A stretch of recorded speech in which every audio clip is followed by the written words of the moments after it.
बड़ी खबर इस वक्त आपको मुंबई से बता दें, रोहित शेट्टी के घर पर फायरिंग केस में बड़ी कार्रवाई की गई है। क्राइम ब्रांच ने 6 और आरोपियों को इस मामले में गिरफ्तार किया है। अब तक कुल 11 लोगों को गिरफ्तार किया जा चुका है। सभी आरोपी आगरा के बिजौली गांव के रहने वाले हैं। अतीक के शूटर की तरह ही सभी सामान्य घर के आरोपी हैं जिन्हें अरेस्ट किया गया है। 6 और आरोपियों को रोहित शेट्टी के घर पर फायरिंग मामले में अरेस्ट किया गया है। अब तक कुल 11 लोगों को इस मामले में गिरफ्तार किया जा चुका है और उनसे पूछताछ की जा रही है। 11 आरोपी रोहित शेट्टी के घर पर फायरिंग मामले में अरेस्ट हो चुके हैं। दरअसल रोहित शेट्टी के घर पर पिछले दिनों रात के अंधेरे में फायरिंग की गई थी और घर पर कई राउंड फायरिंग की गई थी। हालांकि उस दौरान कोई घायल नहीं हुआ था, लेकिन एक डर का माहौल जरूर बन गया था।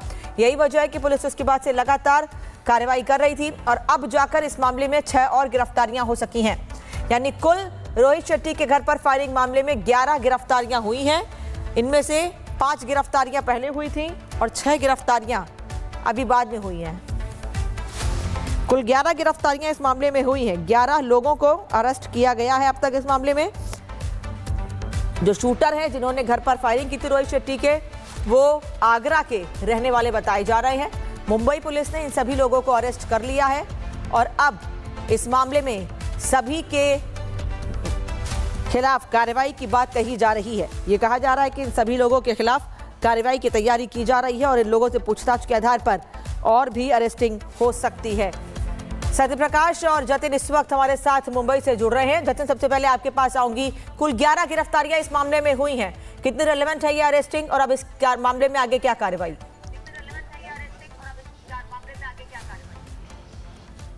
क्राइम ब्रांच की टीम ने लगातार जो शूटर थे उनकी तलाश में जुटी हुई थी और हरियाणा से टोटल जो है 6 लोगों को अरेस्ट किया है, जिसमें मुख्य शूटर है रोहित शेट्टी के घर के बाहर जो फायरिंग किया था। मुख्य शूटर जो स्कूटर पे आया था उसको गिरफ्तार कर लिया है। साथ ही 3 अन्य लोग को गिरफ्तार किया गया है। तो इस मामले से जुड़े जो लोग थे सभी को अरेस्ट कर लिया है, पूछताछ कर रही है। साथ ही ये भी देख रही है मुंबई पुलिस क्राइम ब्रांच की टीम की जो रणवीर सिंह को धमकी भरा वॉइस नोट आया था व्हाट्सएप पर, उसकी भी जांच कर रही है। क्या यही लोग थे जो रणवीर सिंह को धमकी भरे वॉइस नोट्स भेजे थे? फिलहाल मुंबई क्राइम ब्रांच थोड़ी देर बाद मुंबई के टीला कोर्ट में पेश करने वाली है सभी आरोपियों को और रिमांड लेकर ये पूछताछ करने वाली है कि जो रोहित शेट्टी घर के फायरिंग हुआ था इसमें और लोग कौन कौन जुड़े हैं। सारी जो कड़ियां हैं जांच में कहीं कहीं मुंबई पुलिस क्राइम ब्रांच जुटी हुई है और लगातार इस मामले को लेकर लगातार पूछताछ कर रही है। जी जतिन, अब आपके पास कि क्या अपडेट है इसको लेकर आपके पास, क्योंकि 11 अरेस्टिंग तो हुई हैं, लेकिन क्या ये वही लोग हैं जिन लोगों ने फायरिंग की थी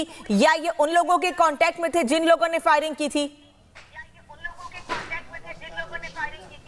बिल्कुल, देखिए अभी जो जानकारी मिल रही है कि मुंबई क्राइम ब्रांच और बहादुरगढ़ एसटीएफ के ज्वाइंट ऑपरेशन से इन लोगों को गिरफ्तार किया गया है। सोनू और दीपक ऐसे शख्स बताए जा रहे हैं जो लगातार शूटर्स के संपर्क में थे और इससे पहले जो गिरफ्तारी हुई उन्हीं की निशानदेही पे इन लोगों को गिरफ्तार किया गया है, जिसे अब मुंबई क्राइम ब्रांच अपने साथ लेकर मुंबई पहुंची और थोड़ी देर में कोर्ट में पेश किया जाएगा। हालांकि पुलिस इस और एक इन्वेस्टिगेशन कर रही है कि आखिरकार लॉरेंस बिश्नोई गैंग ने जो रोहित शेट्टी के घर फायरिंग कराई थी उसकी जिम्मेदारी ली थी, किस माध्यम से इनको ये टास्क दिया गया, हैंडलर कहां बैठा हुआ और किसके डायरेक्शन पे ये लोग इस पूरे इंसिडेंट को अंजाम दे रहे थे। ये तमाम ऐसे सवाल जवाब है जो इनसे किए जाने हैं। सबसे महत्वपूर्ण जिन लोगों को अभी गिरफ्तार किया गया, कुछ लोगों ने लॉजिस्टिक प्रोवाइड किया, कुछ लोगों ने वो स्कूटी प्रोवाइड की, कुछ लोगों ने डायरेक्शंस दी कि फलाने जगह पर जाकर आपको कुछ पार्सल मिलेगा जिसमें हथियार थे, वो हथियार वहां से लिए गए। अलग अलग शख्स का अलग अलग रोल है जिसको भी वेरीफाई करना बाकी है और पुलिस का साफ तौर पर कहना है कि इस केस में बैक चैनल में बैठे हुए जितने भी लोग हैं, क्योंकि विदेश में बैठे हुए लोग किस तरीके से कॉन्ट्रैक्ट देते हैं और कॉन्ट्रैक्ट देने के बाद किसी भी फिल्म स्टार या किसी मूवी डायरेक्टर या किसी बड़ी हस्ती के घर के बाहर फायरिंग कराई जाती है। इसी कड़ी में रोहित शेट्टी के घर पर फायरिंग हुई, उससे जुड़े लोगों को इस पूरे मामले में क्राइम ब्रांच और बहादुरगढ़ एसटीएफ के ज्वाइंट ऑपरेशन के बाद गिरफ्तार किया गया है। उनसे पूछताछ करके बैक चैनल में बैठे लोगों को खंगाला जाएगा, किसने टास्क दिया था, किसने किसको कितना पैसा दिया, ये तमाम ऐसे सवाल जवाब है जो कि किए जाएंगे। सबसे महत्वपूर्ण ये है जो कि अभी सत्य प्रकाश जी बता रहे थे कि एक तरीके से रणवीर सिंह के घर पर भी जो थ्रेट मिल रहे हैं उनको लगातार लॉरेंस के गैंग की तरफ से बातें बताई जा रही हैं, जो धमकियां दी जा रही हैं। क्या ये मॉड्यूल सेम है या अलग अलग लोग अलग अलग जो वीआईपीज हैं उनको टारगेट कर रहे हैं? ये तमाम ऐसे सवाल है जो कि इन्वेस्टिगेशन का हिस्सा होंगे और यही कारण है कि मुंबई क्राइम ब्रांच ने इस पूरे मामले में डिटेल रिमांड नोट तैयार किया है, जिसको कोर्ट में रखा जाएगा। कोर्ट में सबके रोल को स्टैब्लिश किया जाएगा। मुंबई क्राइम ब्रांच सोर्सेज का ये कहना है कि उनके रोल को स्टैब्लिश करने के बाद ये बताया जाएगा कि इनके खिलाफ सबूत जुटाने हैं और इसी के लिए कस्टडी दी जानी चाहिए। ये सभी ग्राउंड्स रखे जाएंगे, लेकिन क्या इन्वेस्टिगेशन उन लोगों के ऊपर है जो कि बैक चैनल बैठकर, चाहे वो हथियारों की सप्लाई कराना हो, टास्क देना हो, एक तरीके से सुपारी देना हो, किन लोग जो कौन से ऐसे लोग हैं जो इसमें शामिल थे, जो कि लॉजिस्टिक प्रोवाइड करवा रहे हैं, किसके कहने पर ये सब कुछ हो रहा था, क्या वो भारत में है या भारत से बाहर, इन सभी सवालों के जवाबों को खंगाला जाएगा। और यही कारण है इनकी रिमांड लेकर इनसे गहनता से जो मुंबई क्राइम ब्रांच है इस पूरे मामले में पूछताछ करती हुई नजर आएगी। जी तो सत्यप्रकाश, क्या ये माना जाए ये वही लोग हैं जिन लोगों ने रणवीर सिंह को भी धमकी दी है? क्योंकि लगातार बैक टू बैक 2 जगहों पर 2 लोगों को धमकी देने के मामले सामने आए थे। आ रहे आप लोगों के पास अपडेट लेंगे जतिन और सत्यप्रकाश आपसे, लेकिन आगरा के ऋतिक यादव, सनी, सोनू, दीपक को गिरफ्तार किया गया है। आगरा के बिजौली गांव के रहने वाले हैं सभी आरोपी। राजस्थान हरियाणा बॉर्डर से इनकी गिरफ्तारी हुई है।